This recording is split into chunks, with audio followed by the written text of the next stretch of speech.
어느 공장에서 발견된 33구의 시신, 출근길을 혼비백산하게 만든 가스 테러. 이 두 사건에는 하나의 공통점이 있습니다.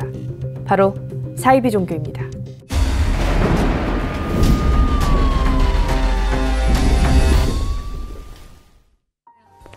야, 뭘 꼬라봐. 술집에서 홀로 술을 마시다 시비가 붙은 남자에게 폭행을 당한 민철. 술집 주인의 신고로 경찰서에 간 민철은 자신을 폭행한 남자가 사기꾼이라는 사실을 알게 됩니다. 그러던 어느 날 사기꾼의 차를 마주하게 된 민철. 그래서 목사님은 하나님의 권능을 보이고 계신 겁니다. 알고 보니 그 사기꾼은 한 교회의 장로였습니다. 장로는 목사 철호와 함께 기적을 빙자해 사람들을 속이고 있었죠. 저 새끼 수배 중인 사기꾼이야! 그 사실을 알게 된 민철은 신도들에게 진실을 말하지만 그 아저씨 아기가 신 게 틀림없어요. 난 진작에 알아봤다니까. 그의 말을 믿어주는 사람은 아무도 없습니다. 너 여기서 뭐 하는 거야? 제발 부탁해요. 예? 제발 나가세요. 민철의 딸이자 교회의 신도인 영선조차 말입니다.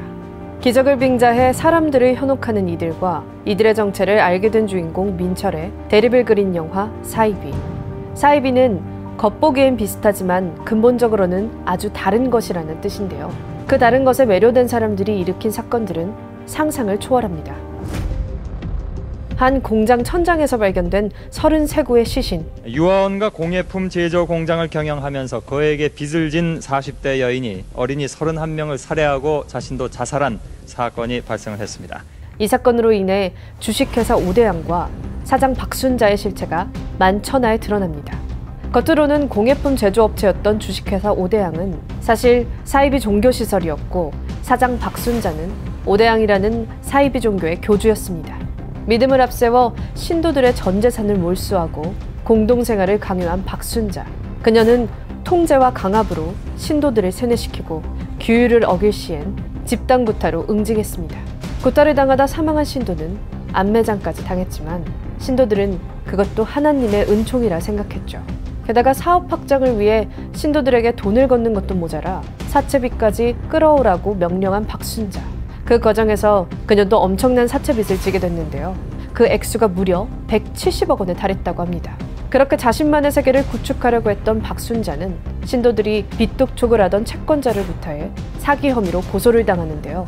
충남경찰국은 지난 24일 채권자를 집단 폭행한 대전시 중구가수원동 주식회사 오대양의 직원 13명을 무더기로 구속하고 사건 직후 달아난 회사 대표 48살 박순자 씨가 많은 사람들로부터 거액의 돈을 빌어 쓴 사실을 밝혀내고 수사를 펴왔습니다.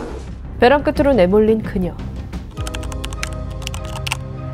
박순자는 공장에 모인 신도 80명 중 가장 빚이 많았던 32명을 골라 함께 식당 천장으로 올라갔습니다.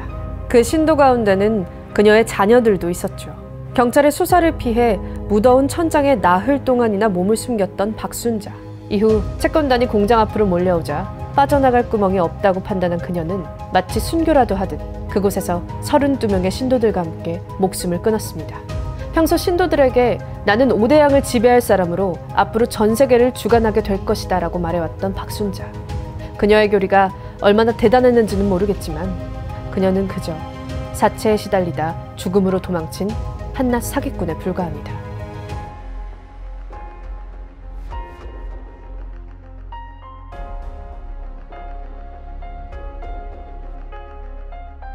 지난 1995년 3월 20일 아침 일본 도쿄 지하철 3개 노선에서 맹독성 살인가스가 무차별 살포됐습니다. 월요일 출근길을 지옥으로 만들었던 일본의 살인가스 테러.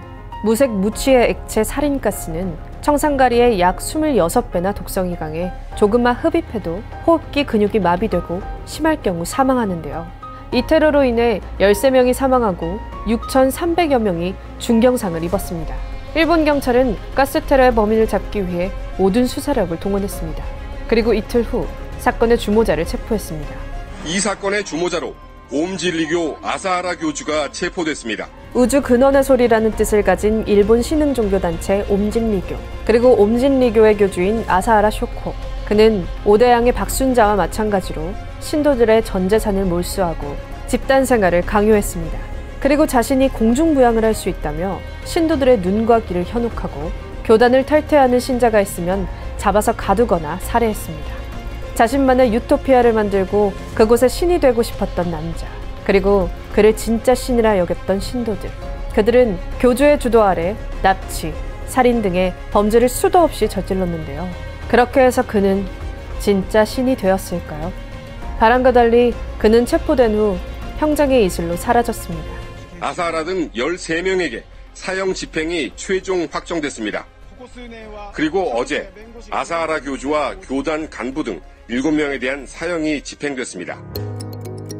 믿는 자에게는 능치 못할 일이 없느니라. 성경 속 하느님이 강조한 믿음. 그리고 그 믿음 아래서 비상식적인 일도 옳다고 믿는 사람들. 과연 우리가 진짜 믿고 싶은 것은 대체 무엇일까요?